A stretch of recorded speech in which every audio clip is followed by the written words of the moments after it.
Welcome to the Growth Focus podcast, where we bring together tech leaders from all around the globe to share their time, their insights, and their expertise with us and show us how to grow businesses within the tech industry, how to stand out, what's coming down the turnpike, and more importantly, what you can do to help grow your company in tech as well. My name is Gary Lafferty, your host and CEO of the Growth Focus Partnerships, where we turn experts within the tech field into authorities so their conversations turn into clients and their expertise turn into insights. I can't wait to get started on this particular episode. So without further ado, Mackenzie, welcome. It's an absolute pleasure to have you here today. Why don't you start off by introducing yourself? Tell us who you are and what is it that you do? Awesome. Well, thank you, first of all, for having me. It's been great getting to know you over the past few weeks. I'm excited for today. So I'm Mackenzie Ostrem. I'm the VP of Client Services at a small software consultancy based in Des Moines, Iowa called Shift Interactive. We've been around for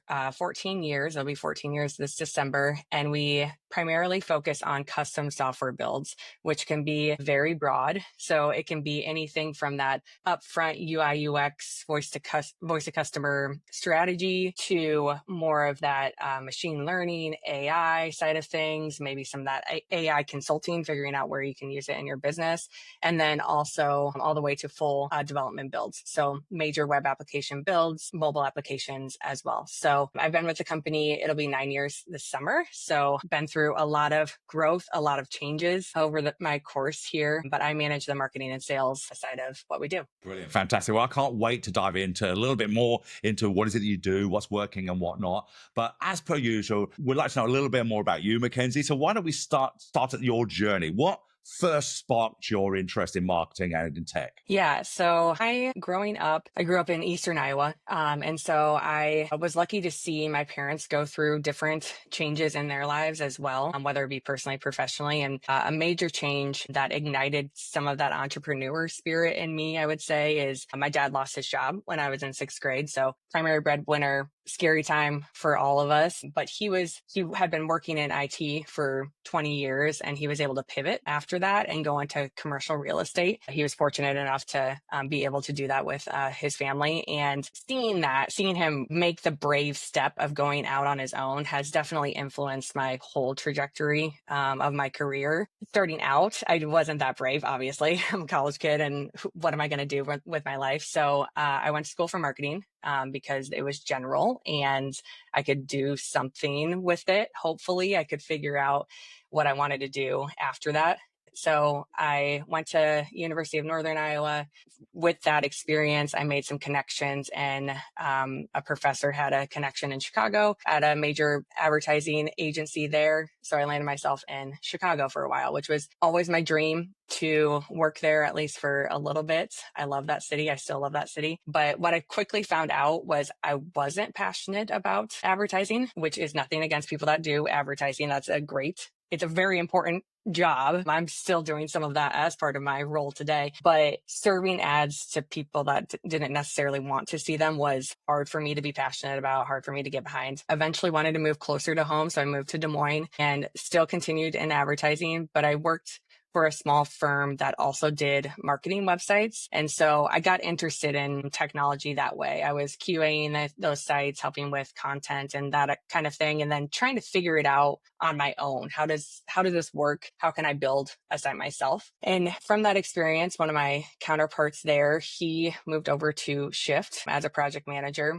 A year later, he hired me on. So he's still working there today. We've been working together for like 12 years now, which is an eternity, but he trusted me to figure out the project management side of things. I was doing that loosely in my job, but not to this extent. It was a lot of learning on the fly, pairing with developers that would let me pair with them just to figure out what are they doing? How can I explain this to the client? I really wanted to know how they did everything they did so that I could explain it better. And then eventually in my role today, sell it. And so I tried to do some coding on by myself. I tried to jump in to do content updates when I could, just so I could kind of learn the framework and the code base that they were working with.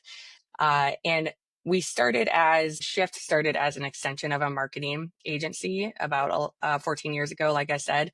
And we were making those traditional marketing websites, those brochure sites, some touchscreen collateral for trade shows. So an extension of marketing services. And through the growth of Shift and the different people that we hired, we started getting more in the software space and more interested in all of that. And frankly, that was something that I was way more interested in too, looking at my role in advertising to my role in software project management.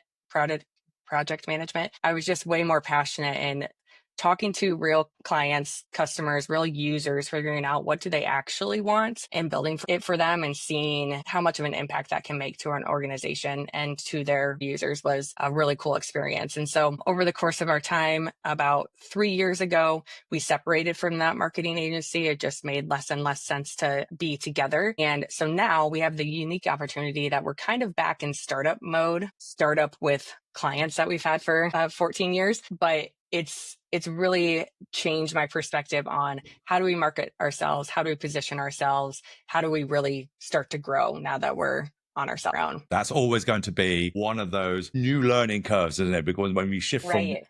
from being in one place and now being in a startup, things completely different challenges all the time. So let's Yeah. talk about that. You mentioned you've gone back into startup mode now. How has that changed your approach to growth and to what you actually do? Yeah, we have to be a lot more, I don't know what the right word would be, quick and like quick to deliver, a little scrappy, I guess, just because so when we were part of that marketing agency, we did have the marketing arm to help actually market our business too.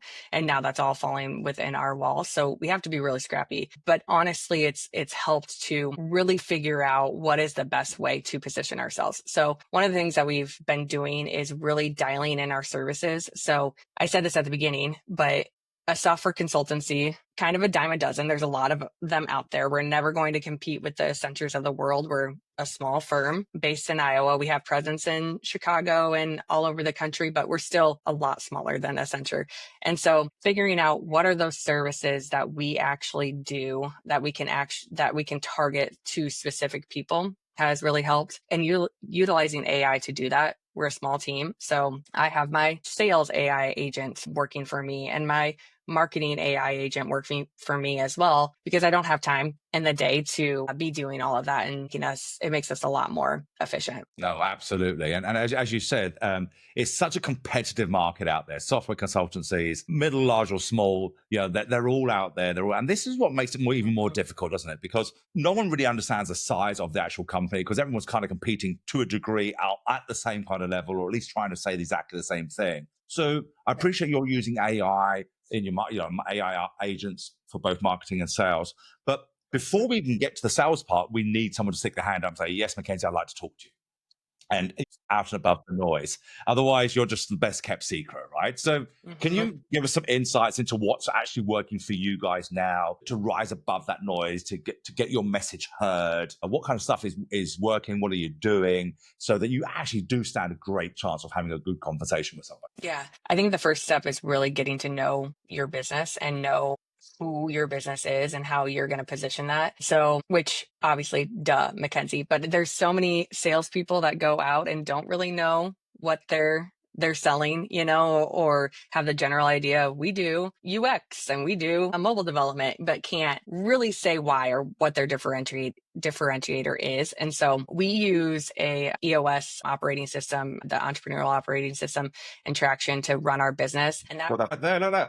nice. Oh It's yeah, I right see it. there. Absolutely. Perfect. Not a sponsor, but so that has really helped us this is what Shift is today. These are our values. This is how we want to run the company. We're very human centered, both in our software development and our internally, the way we run our business. But it also helps to set that 3-year, 10-year picture, figure out where do we want to go? What size do we want to be? And then backtrack to how we get there. And that's the larger picture of it all. But then in each of those, looking at our marketing strategy, who is our ideal client? How are we going to reach them? What is going to be attractive to them? And how are we targeting them? How are we positioning our services? What position or what services are we selling to them? Some of that work that we've done with really targeting our services and dialing those down a little bit has really helped to be able to position ourselves and go after the people that we want to, and with a message that resonates with them. The other thing is knowing who you are going to say no to, you know, and being able to say no, because we've made these mistakes for sure with bringing in clients that we should have said no to. We knew they didn't align with who we were as a company, our services that we had, but sometimes you get desperate and you're like, oh, we'll bring you in, we can do this, or it's a friend and you want to help them out, whatever it is. But being firm on that no, and also as a leadership team, as a company, being able to hold each other accountable to do that. And I think you've mentioned so many great insights there, actually, Mackenzie. So, I want to just dial it back a little bit, just kind of break some of that down, really, because without doubt, there's going to be viewers and listeners to this episode. And when you were talking about, let's start with this one. When you talk about being able to say no, you're going to have listeners and viewers who are going to be nodding their head and go, absolutely, that is the absolute key thing we should do.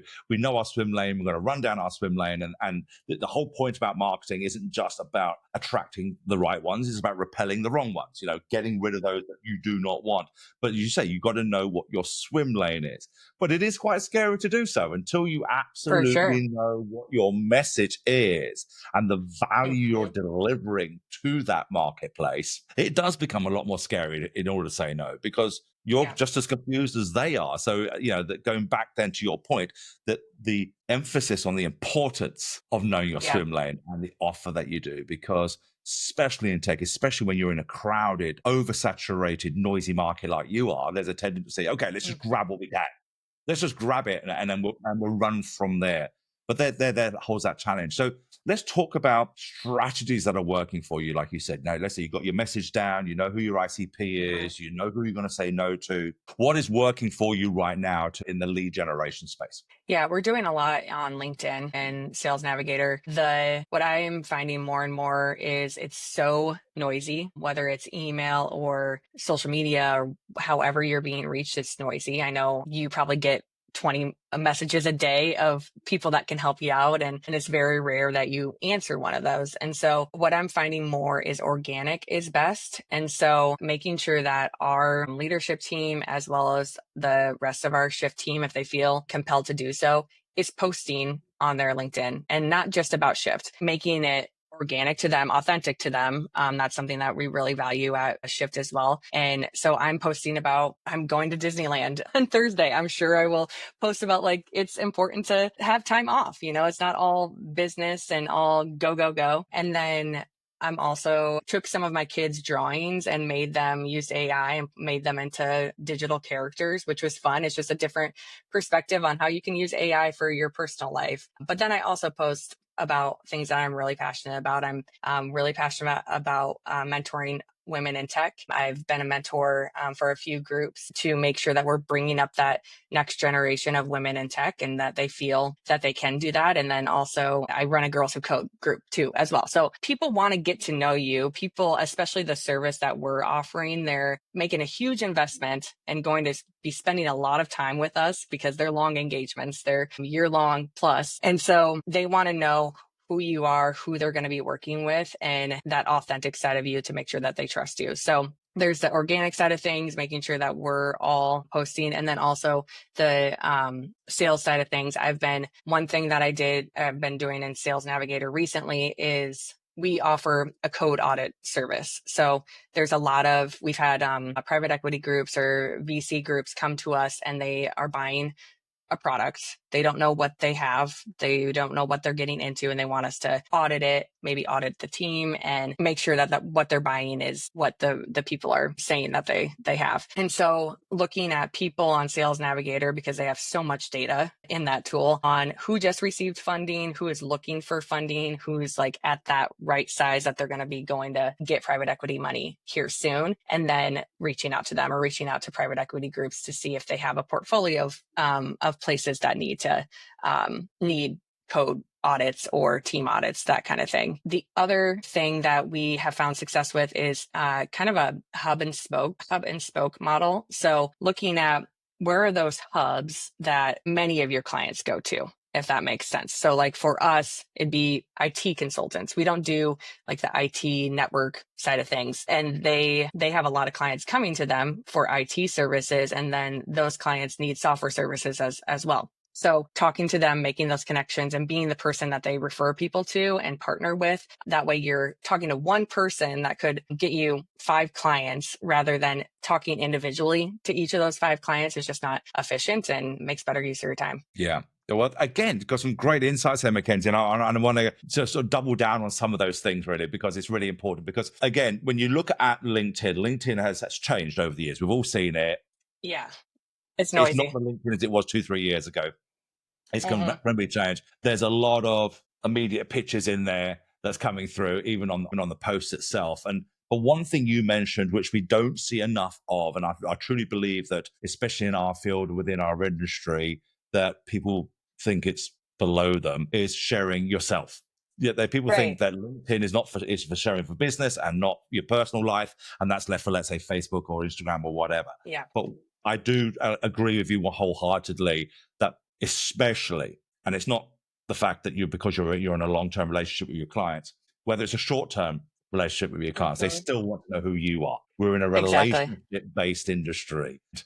If you wait too long, well, I think the simplest way to say this is probably those who share themselves first have already got an advantage over those who Exactly. don't.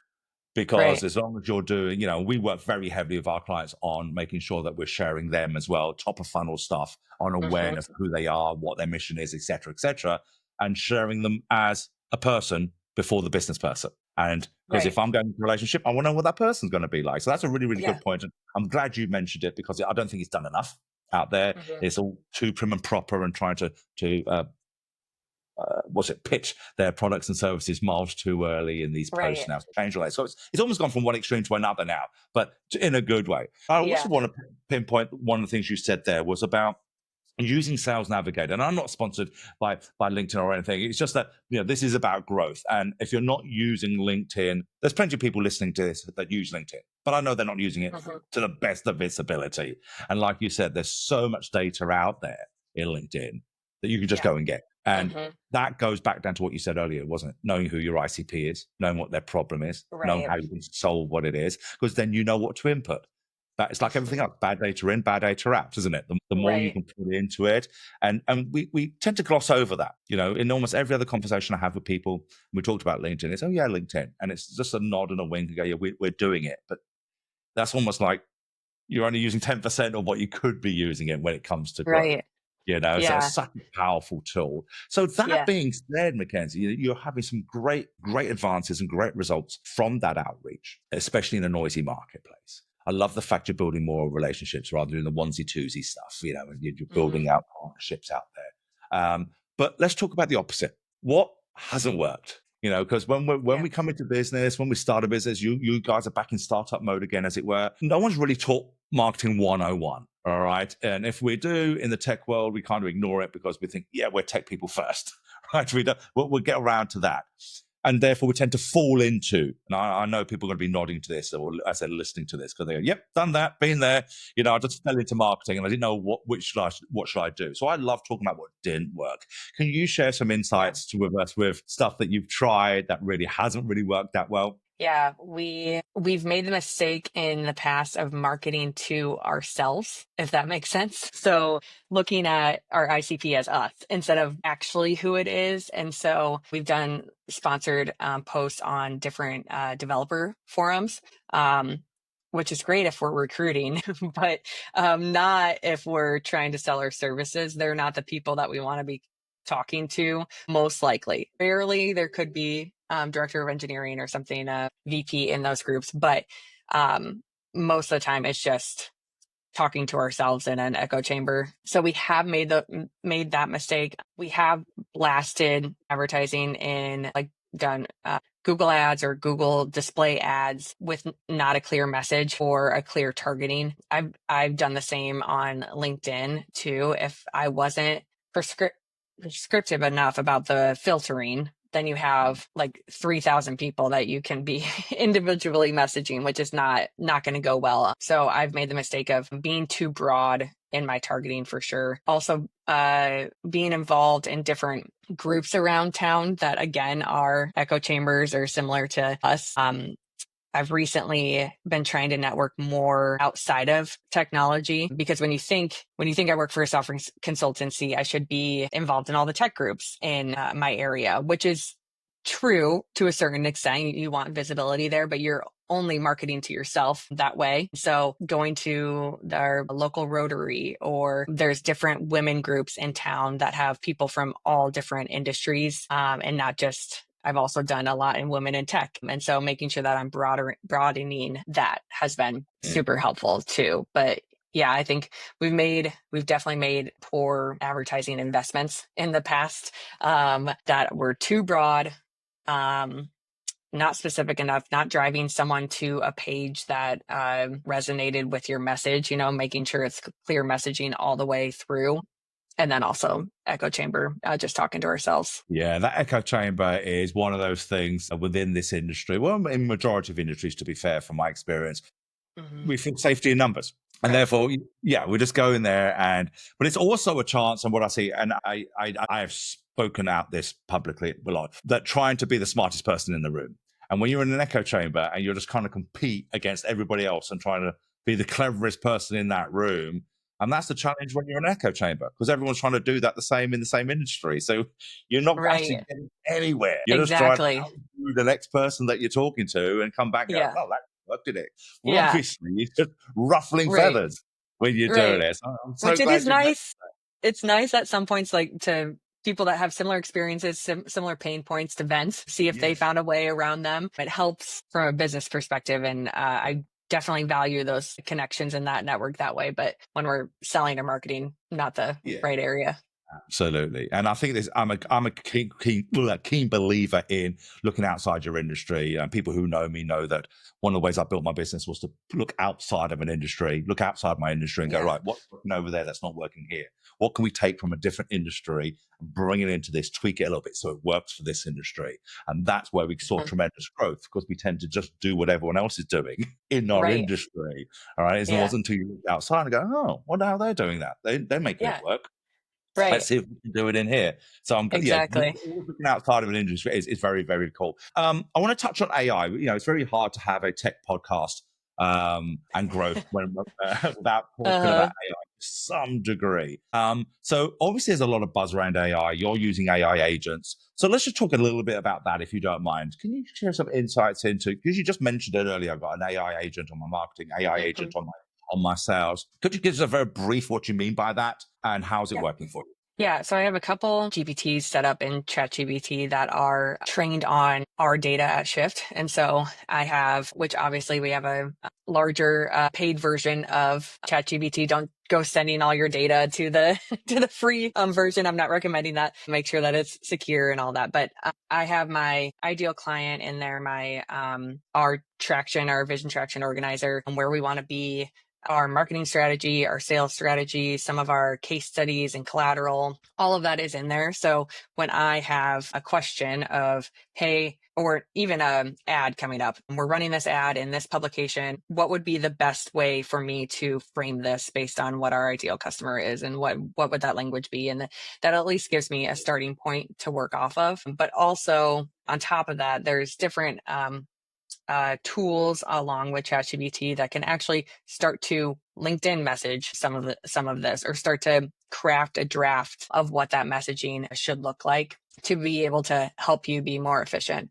And we found a lot of, one, we're a small business, and so that helps us immensely be more efficient and make more use of our time. But we found the same goes for other businesses, whether they're small or large. We found a lot of success with the smaller orgs because there's, I think, both small and large orgs, there's just so much unknown when it comes to AI. There's a new tool coming out every day. So you could be looking at tools and trying the new thing every single day if you wanted to. And most I feel like a lot of CEOs or IT professionals have heard of AI, but maybe don't know how they're going to implement it in their business or what is the best way to do that. So we've been running, like I said, mostly small businesses through an AI consulting session where we actually look at what are all of the processes that you run through as a business, both internally and externally. And then where's all of your data? Where are all the manual processes? Is someone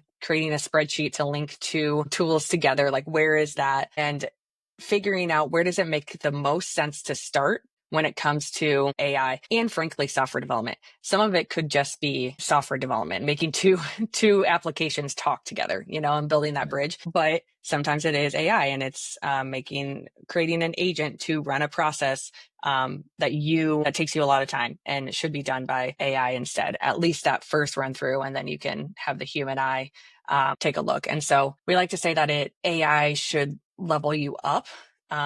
Not the take your jobs scare tactic. It should just be level you up, make you take off the manual things that you do every day so that you can be good at the good stuff, good at that relationship building part of your job, or good at making your team more effective or whatever it is. Yeah, absolutely. Yeah, it's making us more efficient, but it's the key thing is, and I love what you said, is people understand there's an AI element, but how do they use it more efficiently into their businesses? It's still quite a big void. I was speaking to somebody who's very, very high up in the AI world a couple of months ago and asked him, where do you believe AI is today in terms of the internet? And his answer was 99%. It just gave us an idea of how small AI is at the moment and how big it's actually going to get. Right. So exciting times. Yeah. I want to talk about quickly founder-led marketing. How important, now you've gone from big to small to startup again and now pushing the new boat out. How important do you believe founder-led marketing is there in thought leadership, sharing the mission and helping grow a brand, especially within the tech industry? Super important. And you're saying more of that, like leadership at the forefront of the brand, that type of thing? Yeah, so the Okay. person in front of the brand, Yeah. if you think of something like Richard Branson, for example, or Sam Munger, Right. they're front of the brand. Even though the brand is very successful, they are still the face that everyone knows about and brings the personalization to it. Yeah. Yeah. I would say, not just one face, I guess. I think a few faces is key. It goes back to that human centered focus and that authenticity side of things. It shows who people are actually going to be working with. And so making sure that we're showing not just our leadership team in marketing, but also our developers or the day-to-day people that they're going to be engaging with, and making sure that they have a voice in what we're doing marketing wise as well. We're an organization of constant feedback. And so we ask for their insights, their feedback, their ideas. Frankly, I've gotten a ton of great marketing ideas from people that aren't in marketing, but they saw something cool that resonated with them and sent it to me. And making sure that their faces along with the founders are important. But I do think locally it's important to have a face, so to speak, that if I'm at an event, people know that I'm the Shift person, like they've met me enough times that they know I work for Shift. And same goes with my counterpart who's in Chicago. He goes to a number of events there and he's starting to build that he's Shift. So I do think from a human-centered perspective, it is super important, super valuable to build that relationship and build that trust. Yeah, absolutely. And I think in a world today where trust is a very, very rare commodity. It's harder and harder to build trust today. Yeah.